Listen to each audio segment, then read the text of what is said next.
So hey guys यो भिडियोमा म तपाईलाई पाइथनमा युज हुने डेटा है पाइथनमा डेटा कसरी युज हुन्छ त्यसको बारेमा एउटा कुरा हेर्छु।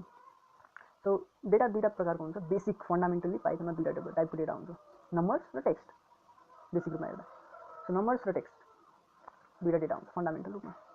अब हामीले नम्बर्स र टेक्स्ट चाहिँ कन्सोलमा अथवा त्यो ब्ल्याक विन्डो एउटा छ त्यसमा कसरी प्रिन्ट गर्ने हेर्छौँ है त। सो प्रिन्ट भन्ने एउटा स्टेटमेन्ट छ। सो प्रिन्ट भन्ने print small bracket open small bracket close. यो स्टेटमेन्टभित्र हामीले डेटा हाल्यो भने त्यो डेटा कन्सोलमा प्रिन्ट हुन्छ, राइट। हामी एउटा डेटा हेरेर हाल्छौँ नम्बर। त्यो नम्बर तपाईँलाई थाहा होला पक्कै, 12, 13, 1000, 2000। सो हामी एउटा नम्बर हाल्छौँ है त। सो यो चाहिँ कन्सोलमा प्रिन्ट हुन्छ। कन्सोल तपाईँलाई थाहा छैन यदि के हो भने तपाईँले प्रोग्राम रन गर्दा आउने यो विन्डो कालो विन्डो छ, त्यसलाई हामीले कन्सोल भन्छौँ। यसरी 12 मैले प्रिन्ट गरेँ। सो यसरी कन्सोलमा तपाईँले डेटा प्रिन्ट गर्ने टेक्निक चाहिँ यसो प्रिन्ट भन्ने टेक्निक हो। काफी सिम्पल छ होइन, प्रिन्ट, राइट। अब मैले टेक्स्ट प्रिन्ट गर्नु पऱ्यो। सो पाइथनमा एउटा के छ भन्दा टेक्स्ट तपाईँको यसरी लेखिँदैन, राइट। सो हेलो यसरी टेक्स्ट लेखिँदैन। तपाईँले यसरी टेक्स्ट लेख्दाखेरि यस एपोस्ट्रोफीले घेर्नुपर्छ। फेरि एपोस्ट्रोफी दुईवटा टाइपको हुन्छ होइन। एउटा चाहिँ यो भयो, अर्को चाहिँ सिम्पल यस्तो छ होइन।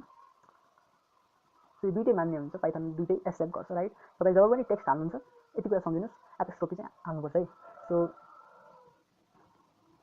मैले यो टेक्स्टलाई पनि प्रिन्ट हाल्छु, द्याट्स इट, राइट।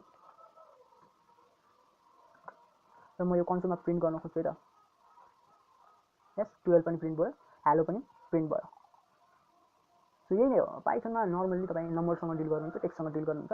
अब यो फन्डामेन्टल रूपमा यही युज हुने हो। पछि यो भिडियो सिरिजमा म नयाँ डेटाहरूको स्टोर गर्ने टाइपको इन्ट्रोडक्सन पनि गराउँदै जाउँला।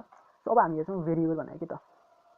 सो भेरिएबल भनेको मैले अघि भने नि नम्बर्स र टेक्स्ट यिनीहरूलाई स्टोर गर्न बनेको एउटा स्टोर गर्छ यसले भेरिएबलले चाहिँ। अब यसको नेसेसिटी के छ है, नेसेसिटी के भन्दाखेरि सपोज है त। सो मसँग एउटा एससी छ अरे है, नेपालको बारेमा एससी छ अरे। So Nepal is a very good country होइन, एन्ड देन भनेर पुरा एउटा एससी छ अरे, लामो एससी छ अरे होइन, कति पेज लामो एससी छ अरे।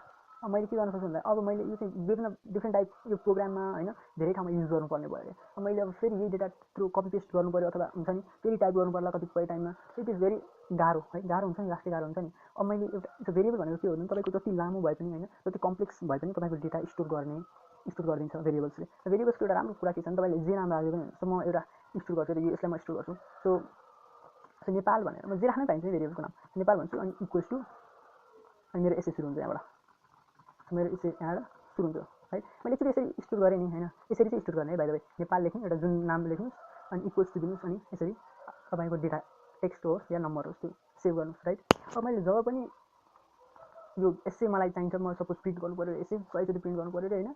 सो प्रिन्ट गर्छु नेपाली भेरिएबलको नाम राख्छु होइन, प्रिन्ट हुन्छ, राइट। सो मैले यहाँ जति पनि प्रिन्ट गर्न पाउँछु, राइट। 3-4चोटि मैले त्यो पुरै कपी पेस्ट गरेर एन्ड झन्झट गर्नु भएन, राइट, गर्नु परेन। सो भेरिएबलको बेसिक कुनै त्यही हो क्या, राइट। अनि सपोज मैले एसएमा केही एडिट गर्नु पऱ्यो है, सपोज मैले एसएमा एडिट गर्नु पऱ्यो, ओहो नेपालको के हालत थियो र एनइपिएल है, धेरै छ नि एडिट गर्नुपर्ने। सो मैले यही एउटा भेरिएबलमा एसाइन गरेको छु नि। सो यसरी यहाँ मात्र एडिट गरेपछि मैले जता प्रिन्ट गरेको छु नि सबै अपडेट हुन्छ क्या आफै। मैले एक ठाउँमा एडिट गरेपछि सबैमा इफेक्ट भयो नि त होइन। तर मैले यसरी कपी पेस्ट गरायो भने हरेक ठाउँमा एडिट गर्दै जानुपर्ने। सो त्यही नै हो बेसिक्स।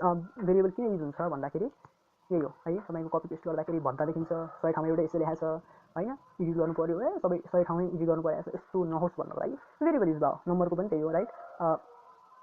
फेरि हामी नम्बर एसाइन गर्छौँ है त। सो नम्बर जे राख्नै पाइन्छ भेरिएबलको नाम, सरी। तर भेरिएबलको नाम राख्दा सधैँ स्मल लेटरमा राख्नु होला है। मैले अघि एकचोटि देखाउन मात्र हो। भेरिएबल राख्न पनि एउटा नियमहरू छ, त्यो नियमहरू पछि डिस्कस गरौँला। तर अहिलेको लागि चाहिँ भेरिएबल दुईवटा वर्ड छ भने दुईवटा वर्डलाई यसरी जोड्नुपर्छ है।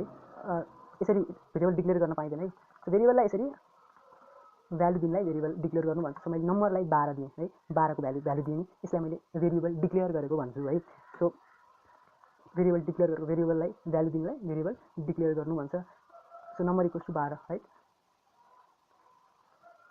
र मैले अब यो नम्बर प्रिन्ट गर्न मिल्छ, सरी नम्बर भनेर प्रिन्ट गर्दाखेरि 12 प्रिन्ट हुन्छ, राइट।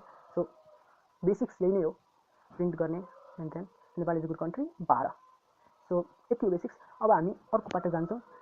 प्रिन्ट स्टेटमेन्टको टाइप्स धेरै छ, धेरै तरिकाले प्रिन्ट गर्न मिल्छ। अर्को भिडियोमा म त्यो हेर्छु, अनि अरू टपिक्सहरू छ बेसिक टपिक्स, त्यसलाई पनि म हेर्छु। Thank you very much.